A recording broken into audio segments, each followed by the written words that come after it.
and welcome to FPL Mate, your best mate for fantasy Premier League content for the 2023-24 season. My name is Dan and it's time for my team selection video for Game Week 3, a video in which I have already used one of my free transfers. So I'm going to reveal that with you today, as well as talking about maybe some potential more transfers I might be making to my team. So guys, hopefully you enjoy this transfer-filled episode. If you do, please do drop a like, do subscribe if you are new around here. But first of all, let's have a look at my scores from Game Week 2.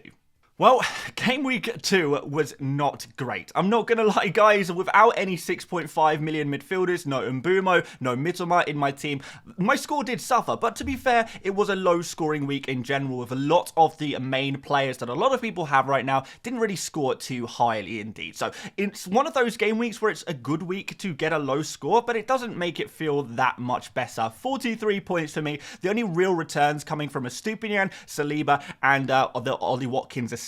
In terms of my midfield, it was a real failure here. No one returning in this midfield. Really disappointing there. Manchester United again not performing. Maddison getting injured in the process of not scoring any points. And even the Arsenal boys didn't get anything either. So overall, just a disappointing week and really hoping to bounce back because my new rank is now just outside the top 1 million players. But it's still very early seasons. Don't want to jump to too many rash decisions and conclusions. And everything is so tight still. You get a few points and you suddenly find yourself top 100k again. So it's not going to be too much of an issue. We're only in Game Week 2. Not time to panic quite yet, but it's still a disappointing game week and there is some things that we need to think about when moving forward. So let's set up my team and make some changes to it.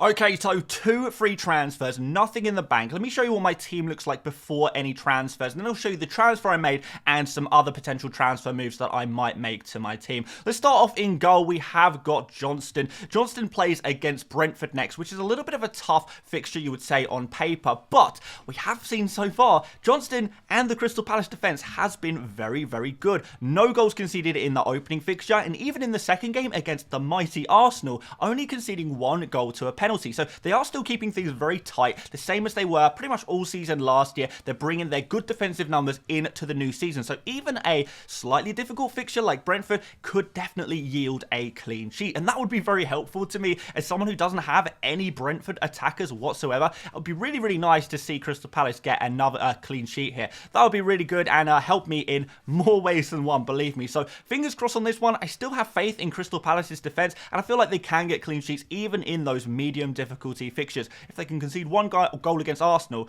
let's see what they can do against Brentford. Moving into a defense, we have got Ben Chilwell. Disappointing week last week, 1 pointer for him. But the good news was he was playing at left wing once again, playing really advanced, playing really as an attacker, essentially. Well, whether you want to call him like a left wing back, but really he's a left winger. Let's be honest. That's the position that he was occupying during those attacking phases of play. So against Luton Town, which you imagine is probably going to be one of the weaker teams in the league, you would imagine Chelsea, opportunity for a clean sheet here and an opportunity for attacking returns for a Ben Chilwell, who is always in and around the box, taking shots, playing passes, taking crosses, taking set pieces, getting opportunities to be involved in the goals. And that's what you need from these defenders. You want the high upside defenders, and that's exactly what Ben Chilwell is and hopefully will be in this Luton Town game. Next up, we've got Pervis Estupinian, an absolute legend of FPL so far this season. This season's Trippier, maybe even a Trent Alexander-Arnold regen in many ways, because he does play very far forward, gets involved in the attack, scores goals, gets assists. It's everything we love about these defenders, these attacking defenders in FPL. He kind of epitomizes it all. Now, I'm not fully convinced by the Brighton defense at the moment. They are conceding chances, to be fair, but this West Ham game could be a fairly decent one. I think it's an okay fixture. After that, things will get a little bit trickier. But with a player like Estupinian, I feel like you can just hold him through it all and he will still reward you. Saliba is going to be my final defender. Another start. Very fortunate that I do have him instead of Gabriel. That really has helped me in these opening 2 game weeks. And one of the few saving graces from last game week for me was that Saliba clean sheet and 2 bonus points. Can he do it again against Fulham? Well, I don't see why not. Fulham don't really have much of an attacking edge at the moment, so you would imagine that Arsenal would be able to keep a clean sheet. And if the scoreline is low, then maybe Saliba can sneak into some bonus points as well, but I can't see that happening. I think Arsenal are going to score in this game, and I can't really see Saliba getting involved in those goals. So It's a difficult one, really. Let's see what happens. Saliba, if he can get me 6 points, I'll be very happy with that one. But I can't really see him getting too much more than that. So not the perfect player in my defense, but it's okay, right? In midfield, we've got Marcus Rashford. Once again, he's against Nottingham Forest, and he has had some difficult results so far, not really showing too much promise, and I'm really hoping Manchester United change their system a little bit. Ten Hag will be looking for solutions. They've got to change something about their game very, very quickly, and I'm hoping what that will mean is Rashford goes back out to the left wing, and maybe Sancho playing as a false nine in the middle, possibly. Something like that, I think, would be really, really good for Manchester United and allow Rashford to flourish again on that left wing, but it remains to be seen. The good thing is we've got a good fixture. So the best scores so far in FPL, when we talk about Mitoma or Mbumo or Wissa or whoever else who has got those really nice scores so far, Estupinian as well, we have seen them in the easier fixtures, right? So that kind of says to us, well, clearly hauls are available in easy fixtures. We know this historically, and Rashford is the guy with the easier fixture. So why not see how he can do one more game week? He was amazing last season. There's no reason to think that he's suddenly a terrible football player. I'm willing to give him one more week. We've got Saka up next. He goes against Fulham. Fulham have been a dreadful defence so far this season. Probably the worst defence in the entire league. So feeling good about these Arsenal attackers in this game week, to be fair. I'm feeling pretty optimistic. The difficulty is, will Saka be on penalties or not? Ødegaard took the last penalty against Crystal Palace. Was that a one-off? We're not really sure yet. Ødegaard requested to take the penalty. Saka said, yeah, go ahead, take it. But with that goal being scored, does that mean Ødegaard might take the next one as well? I'm really hoping not, because I brought Saka in partially for those penalties, so it'll be interesting to see what happens next. But even outside of penalties, we know Saka is a brilliant football player and will be able to get the big points in these easy fixtures against the likes of Fulham.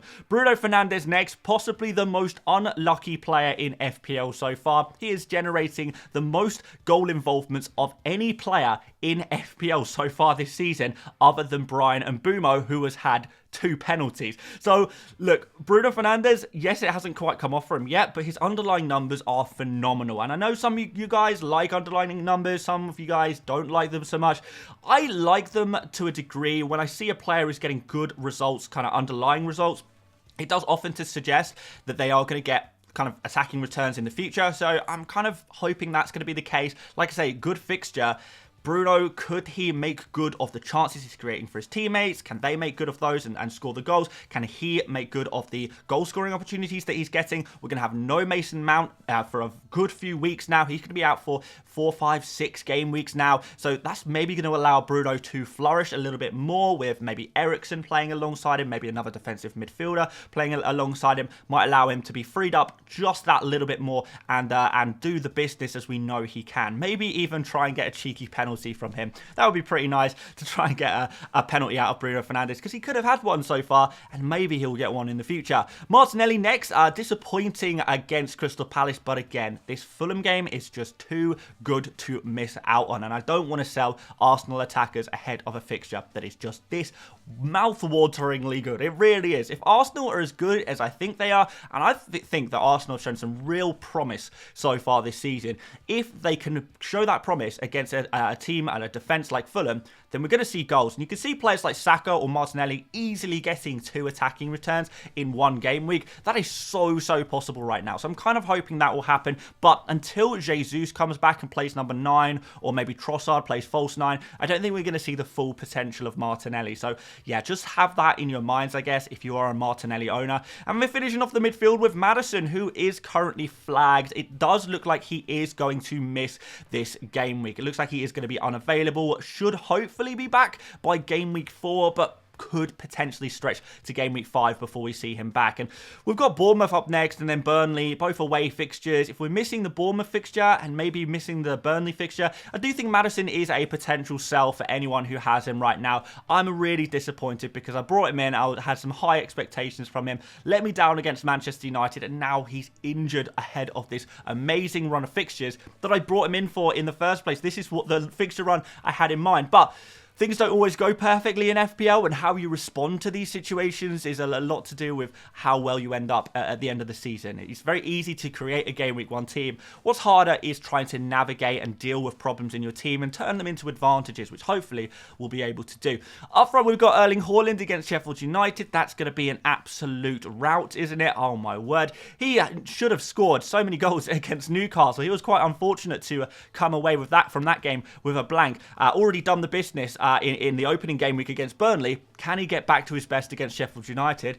I think he definitely can. Then he's got Fulham next. So this is going to be an exciting time to be an Erling Haaland owner. And let's be honest, we're all Erling Haaland owners. So let's move on from that one. Ollie Watkins is going to complete my first 11. He's got a fixture against Burnley away from home. It's not such a bad fixture, really, if you think about it. And Ollie Watkins has just last night scored 3 goals in Europa Conference League qualification game against Hibernian. Now, I know you're probably thinking, Hibs, that is that's not a very hard fixture maybe for Watkins, but he scored 3 goals, and that's going to give him a lot of confidence. Those are his first goals of the season, which is very, very nice. Going to give him that confidence, going to give him maybe a bit of form maybe. It's nice to break that duck and get going in the season. I feel like we can say Watkins, the Aston Villa system clearly does still favour him, and him scoring goals still very high to be kind of bookies odds for a kind of a 15-20 goal season. So, you know, it's looking really good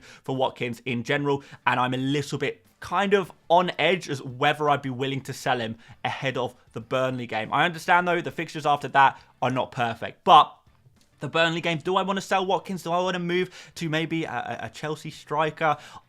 Or maybe someone else, maybe a Johan Wissa, or someone else like that. Alvarez potentially at Man City, try and take advantage of their good fixtures. There are options to sell Ollie Watkins, so there are some positives. There's reasons to keep him, but there's also reasons to sell him, and I'm kind of in 2 minds as to what I should do with him. Let's bring up the bench, guys. We've got Turner on the bench this week, obviously with that Manchester United away fixture. I do prefer Johnston for this one. We've got Kabore against Chelsea, maybe a chance of a clean sheet, but I can't really see that happening. We've got Archer and Bulldog there on the bench as well. Good news with Archer, by the way. Looks like he's going to be completing his move to Sheffield United very, very soon. So we'll have a starting 4.5 million forward for Sheffield United. And Archer is a very, very good young player. He really is. So I can imagine that actually Archer may become an option for me in future game weeks once that move is secured. Maybe in some of those slightly easier fixtures for Sheffield United. At least as a backup option, maybe could be pretty decent. But right now, I don't really have a backup option. We've got Maddison there. I think he's going to miss this game. We'll find out for sure tomorrow, or today or tomorrow. But it looks to me like he's going to miss at least 1 game, and I can't cover him. So is it a case where I replace one of my defenders? Do I take like Bulldog or Kabore to Augusto at Chelsea, get another 4 million defender in to just try and cover Maddison for 1 game week and hope he's back for game week 4?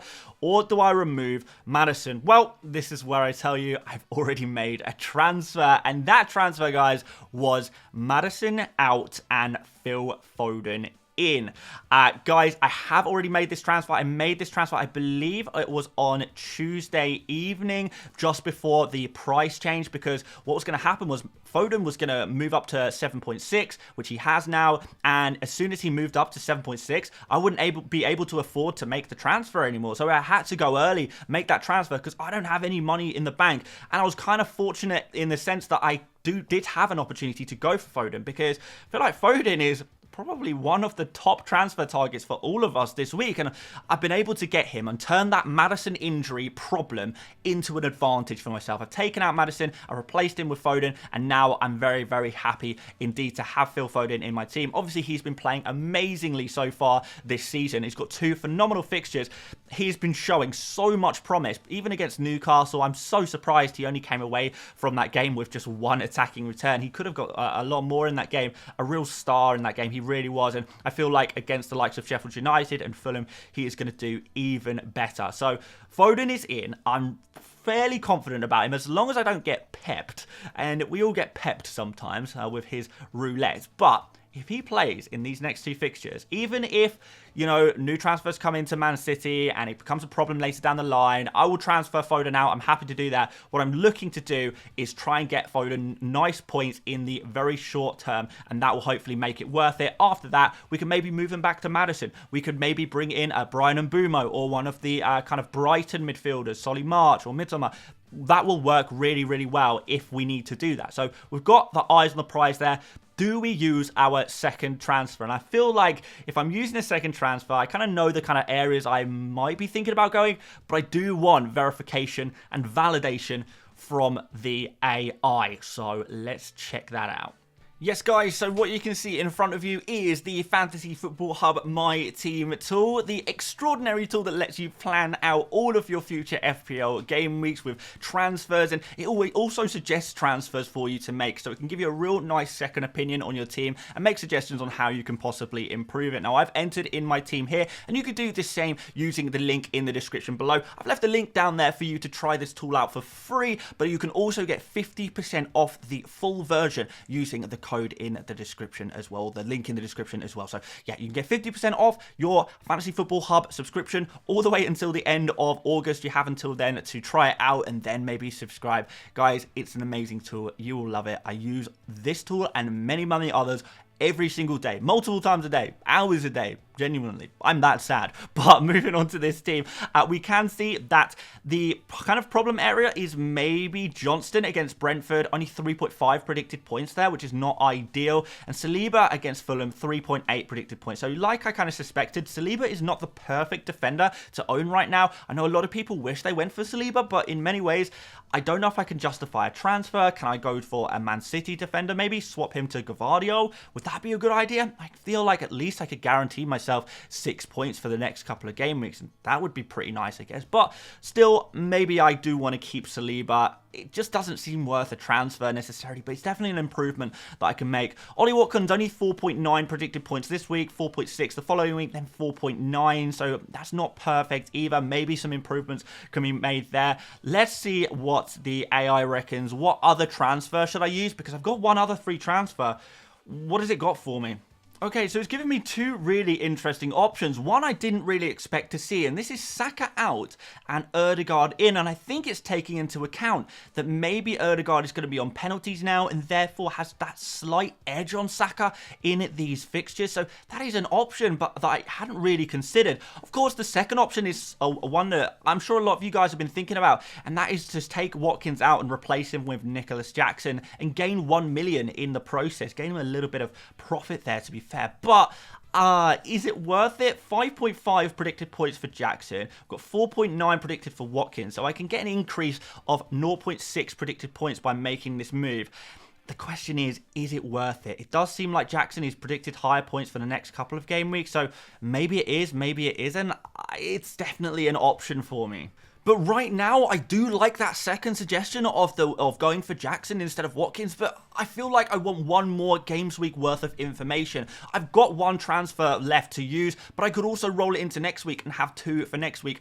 Is 2 transfers in game week 4 going to be more powerful? Well, I think it is. We can have more information, more data to have a look at, and more of an idea of how teams are setting up and playing. We're also going to have the likes of Arsenal and Manchester United playing against each other, maybe negating each other's assets, and I have 4 of them. So do I actually need to hold back a little bit on this second transfer, be patient, and wait for that extra information by unloading 2 free transfers in one game week in game week 4? I feel like that's maybe the way I want to play this one. So I'm going to leave my team like this. I've made my Maddison to Foden switch, which the AI really liked, by the way. So I'm happy with that. And maybe we can see what it suggests next week for some more options on how to improve my team. But there we go, guys. That is the Fantasy Football Hub My Team tool. Don't forget to check it out. Link in the description for you to give it a go yourself. And let's see if you guys have got a better team rating than the 97% that I've got right now, because that's pretty good, I think. Thank you so much for watching once again, guys. If you did enjoy this one, do drop a like, do subscribe if you are new around here as well. There's loads of other Game Week 3 videos on my channel right now for you guys to check out. So make sure you go check them out. We've got all kinds. The 100 experts video I gave a really good indication on who the experts are bringing in this game week. And that video is going to be linked right there. So if you haven't seen that already, definitely recommend you guys go and check that out and see if your mind is lining up with the experts' mind. It's always good to get that confirmation, isn't it? But aside from that, guys, thank you so much for watching. Once again, one more video to finish off the week. That will be tomorrow morning. Aside from that, thank you so much for watching once again. I'll see you later, mates. Bye-bye.